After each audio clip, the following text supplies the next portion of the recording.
நம்ம Shantha சில்க்ஸ்ல starting rupees 300 ல இருந்து கலெக்ஷன்ஸ் இருக்கு. பர்ச்சேசிங் அமௌண்ட் பொறுத்து கிஃப்ட்ஸும் இருக்கு. பார்க்க ஷாப் லக்ஸூரியஸா இருக்கலாம், பட் நிறைய கலெக்ஷன்ஸ் பட்ஜெட்லயும் இருக்கு. வாங்க விசிட் பண்ணி பாருங்க. சட்டப்பேரவை வளாகத்தில் பாமக வழக்கறிஞர் பாலு செய்தியாளர்களை சந்தித்து வருகிறார். அதன் நேரடி காட்சிகளை தற்போது பார்க்கலாம்.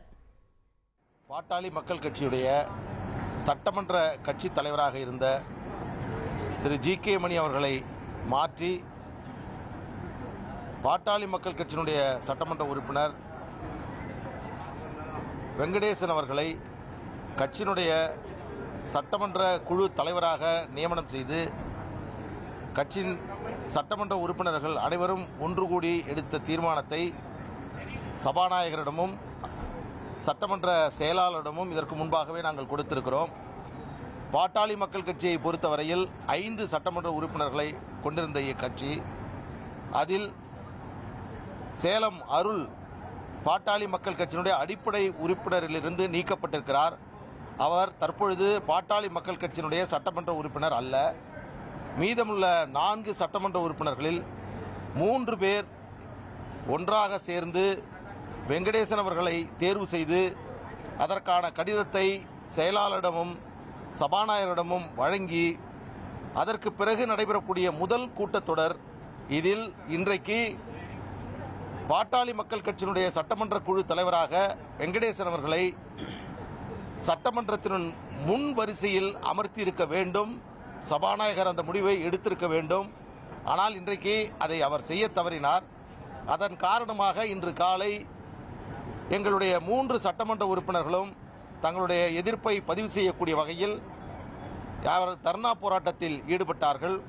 இதைத் தொடர்ந்து எங்களுடைய கட்சியினுடைய தலைவர் மரியாதைக்குரிய திரு அன்புமணி ராமதாஸ் அவர்களுடைய ஆலோசனையின் பேரில் எங்கள் அனைவரையும் சேர்ந்து சபாநாயகர் அவர்களை மீண்டும் ஒரு முறை சந்தித்து இதனுடைய நீங்கள் தயங்குவது ஏன்? மெஜாரிட்டியாக இருக்கக்கூடிய 3 உறுப்பினர்களை கொண்ட இந்த குழுவில் தேர்ந்தெடுக்கப்பட்டிருக்கக்கூடிய வெங்கடேசன் அவர்களுக்கு ஏன் இருக்கை ஒதுக்கவில்லை? இது நியாயத்திற்கு எதிரானது. எனவே இதை நீங்கள் உடனடியாக செய்ய வேண்டும் என்று சபாநாயகர் அவர்களை சந்தித்து பேச வேண்டுமா எங்களை அனுப்பினார். சபாநாயகர் அவர்களை சென்று சந்தித்தோம். அரை மணி நேரத்திற்கு மேலாக சபாநாயகரிடம் எங்கள் தரப்பினுடைய நியாயத்தை எடுத்து சொன்னோம். ஏதோ எங்களுக்காக செய்ய வேண்டும் என்பதல்ல.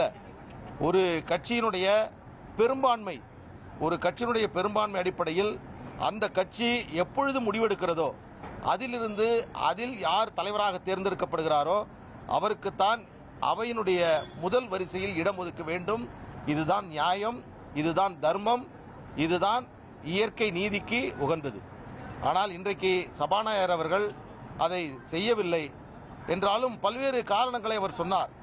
இதற்கு முன்பாக கொறடாவாக இருந்த சேலம் சட்டமன்ற உறுப்பினர் அருள் அவர்கள் கட்சியினுடைய பொறுப்பிலிருந்து நீக்கப்பட்டு திரு சிவக்குமார் அவர்கள் கொறடாவாக நியமனம் செய்யப்பட்டார்.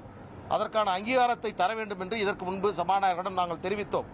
ஆனால் அவர் சொன்னார், எங்கள் கட்சியினுடைய சட்டமன்றத்தினுடைய விதியின்படி அரசு கொறடாவிற்கு மட்டும்தான் நாங்கள் நியமனம் செய்கிறோம். அதை தவிர எதிர்க்கட்சிகளுடைய கொறடாக்களுக்கு என்று தனி பிரத்யேகமாக எந்த அங்கீகாரமும் சட்டமன்றத்தில் இல்லை என்று அன்றைக்கு சொன்னார். நாங்கள் அந்த நிலையில் அதை ஏற்றுக்கொண்டோம். ஆனால் இன்றைக்கு சபாநாயகர் அவர்கள் ஒரு தலைவர் பொறுப்பு, ஒரு கட்சியினுடைய ஒட்டுமொத்த சட்டமன்ற உறுப்பினரும் தேர்வு செய்யப்பட்டு அந்த முடிவை எடுத்த பிறகும் அதை மாற்ற அவர் தயங்குவது என்பது மிகவும் வருத்தம் அளிக்கிறது, கவலை அளிக்கிறது. ஜனநாயகத்தை பாதுகாக்க வேண்டும். சட்டமன்றத்தை பொறுத்தவரையில் சபாநாயகருக்கு வானளாவிய அதிகாரம் இருக்கிறது என்பதை நாங்கள் மறுக்கவில்லை. ஆனால் அந்த வானளாவிய அதிகாரம் என்பது விதிகளுக்கு அடிப்படையிலும் சட்டத்தின் அடிப்படையிலும் நியாயத்தின் அடிப்படையிலும் தர்மத்தின் அடிப்படையிலும் கொண்டதாக இருக்க வேண்டும். எனவே நாங்கள் மீண்டும் மீண்டும் அழுத்தமாக இன்றைக்கு அவரிடம் சொன்னோம். நாளையை பொறுத்தவரையில் எங்கள் வெங்கடேசன் அவர்களுக்கு முதல் வரிசையில் இருக்கை ஒதுக்கி தர வேண்டும் என்று நாங்கள் அழுத்தமாக இன்றைக்கு எடுத்து சொன்னோம். ஆனால் எங்களுக்கு அந்த விதி இல்லை, இந்த விதி இல்லை, இதெல்லாம் நாங்கள் ஆலோசனை செய்ய வேண்டும் என்று சொன்னார். நீங்கள் எந்த ஆலோசனை வேண்டாலும் இன்று நாள் முழுவதும் எடுத்துக்கொள்ளுங்கள். நாளை எங்களுக்கு இதற்கான ஒரு நல்ல முடிவு வேண்டும் என்று ஒரு அன்பு வேண்டுகோளை எங்கள் தரப்பிலிருந்து எடுத்து வைத்திருக்கிறோம். கடைசியாக அவர் சொன்னார், நீங்கள் இவ்வளவு தூரம் பேசுறீங்க, உங்க தரப்பினுடைய நியாயத்தை சொல்றீங்க, 3 சட்டமன்ற உறுப்பினர்கள் இணைந்து கடிதம் கொடுத்திருக்கீங்க, ஒருவர் நீக்கப்பட்டிருக்கிறார்னு சொல்லியிருக்கீங்க. எனவே இது குறித்து அவையின் முன்னவருடைய ஆலோசனை பெற்று நான் ஒரு முடிவை எடுக்கிறேன் என்ற ஒரு கருத்தை அவர் தெரிவித்திருக்கிறார். அதையும் உடனடியாக செய்ய வேண்டும். 4 நாள் கூட்டத்தொடர் ஒரு நாள் முடிந்துவிட்டது, இன்னும் 3 நாட்கள் தான் இருக்கிறது. இந்த சட்டமன்ற கூட்டத்தொடரை பொறுத்தவரையில் இன்னொரு சட்டமன்ற கூட்டத்தொடர் தான் இருக்கிறது. எனவே காலம் தாழ்த்தாமல் எங்களுடைய நியாயமான கோரிக்கையை உணர்ந்து எங்களுக்கு இந்த ஒரு நல்ல தீர்ப்பை, நல்ல முடிவை சபாநாயகர் அவர்கள் எடுப்பார்கள் என்று உறுதியாக நம்புகிறோம். தேர்தல் ஆணையம் அன்புமணி ராமதாஸ் அவர்களை அடுத்த ஆண்டு ஆகஸ்ட் மாதம் வரை கட்சியினுடைய தலைவராக அங்கீகரித்திருக்கிறது. பெரும்பான்மையான சட்டமன்ற உறுப்பினர்கள் எங்களோடு இருக்கிறார்கள். கட்சியினுடைய அனைத்து மாவட்ட செயலாளர்கள், நிர்வாகிகள் எங்களோடு இருக்கிறார்கள். கட்சியினுடைய தலைவர், செயலாளர், பொருளாளர், கட்சியினுடைய தலைமை அலுவலகம் இத்தனையும் அன்புமணி ராமதாஸ் அவர்கள் சார்பில் இருக்கக்கூடிய காரணத்தினால் நீங்கள் இதை ஏற்றுக்கொள்ள வேண்டும் என்பதை தெரிவித்திருக்கிறோம். நல்ல முடிவை அவர் எடுப்பார் என்று நாங்கள் நம்புகிறோம். இந்த நேரத்தில் சேலம் சட்டமன்ற உறுப்பினர் அருள் அவர்கள் மிக மிக மோசமாக தரம் தாழ்ந்து வாயில் வந்ததையெல்லாம் பேசலாம் என்ற ஆணவத்தில், அகம்பாவத்தில் அவர் பேசுவது என்பது கடுமையான கண்டனத்திற்குரியது. இதை அருள் நிறுத்திக் கொள்ள வேண்டும். அவர் கட்சியிலிருந்து நீக்கப்பட்டவர். எங்கள் கட்சியினுடைய கொடியை பயன்படுத்துவதற்கு அருகதை இல்லாதவர், தகுதி இல்லாதவர், துப்பு இல்லாதவர். அவர் இனி அவருடைய கட்சி கார் வாகனத்தில் கட்சியினுடைய கொடியை அவர் பயன்படுத்தினால் சட்டப்படியான நடவடிக்கையை நாங்கள் மேற்கொள்வோம். நாங்கள் இதற்கு பிறகு தயங்க மாட்டோம். எங்கள் கட்சியை நாங்கள் காப்பாற்ற வேண்டும். கோடிக்கணக்கான, லட்சக்கணக்கான தொண்டர்களுடைய உணர்வுகளை நாங்கள் காப்பாற்றியாக வேண்டும்.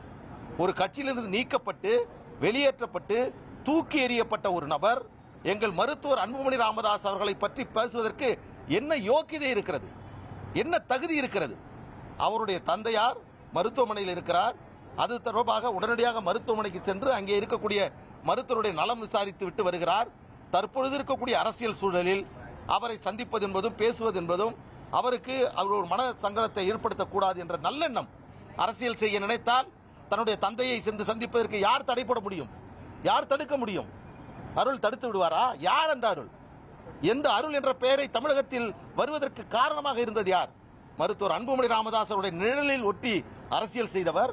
இன்றைக்கு ஐயாவிற்கும் மருத்துவர் அன்புமணி ராமதாஸ் அவர்களுக்கும் இருக்கக்கூடிய அந்த சிறு கருத்து வேறுபாடை பயன்படுத்திக் கொண்டு குளிர்காயக்கூடிய வேலையை அருள் அவர்கள் நிறுத்திக் கொள்ள வேண்டும். சேலத்தில் உட்கார்ந்துட்டு பேசினா, 10 பேரை வச்சுட்டு பேசினா, வாயில வந்ததெல்லாம் பேசலாம் நினைச்சிட்டு பேசுறாரு. அதை அருள் நிறுத்திக்கணும். அவர் பாட்டாளி மக்கள் கட்சியினுடைய சட்டமன்ற உறுப்பினர் அல்ல. அவர் சேலம் மேற்கு தொகுதியினுடைய சட்டமன்ற உறுப்பினர். நான் இன்றைக்கு சபாநாயகரிடமும் சொல்லியிருக்கிறேன். இனி வரக்கூடிய பதிவுகளில் சட்டமன்ற பாட்டாளி மக்கள் கட்சியினுடைய சட்டமன்ற உறுப்பினர் என்ற ஒரு அங்கீகாரத்தை அருள் அவர்களுக்கு வழங்கக்கூடாது என்பதையும் இன்றைக்கு நாங்கள் சொல்லியிருக்கிறோம். எனவே இதையெல்லாம் கருத்திலே கொண்டு எதிர்கால அரசியலில் பாட்டாளி மக்கள் கட்சி மிகப்பெரிய ஒரு பலமான ஒரு ஆளும் இயக்கமாக மாற இருக்கக்கூடிய இந்த காலகட்டத்தில் இதையெல்லாம் மனதிலே கொண்டு நீங்கள் நல்ல முடிவை எடுக்க வேண்டும் என்று சபாநாயகரிடம் தெரிவித்திருக்கிறோம். நிச்சயமாக அவர் எடுப்பார் என்று நம்புகிறோம். நம்ம சாந்தா சில்க்ஸ்ல ஸ்டார்டிங் ரூபீஸ் 300 இருந்து கலெக்ஷன்ஸ் இருக்கு. பர்ச்சேசிங் அமௌண்ட் பொறுத்து கிஃப்ட்ஸும் இருக்கு. ஆகா ஷாப் லக்ஸூரியஸா இருக்கலாம், பட் நிறைய கலெக்ஷன்ஸ் பட்ஜெட்லயும் இருக்கு. வாங்க விசிட் பண்ணி பாருங்க.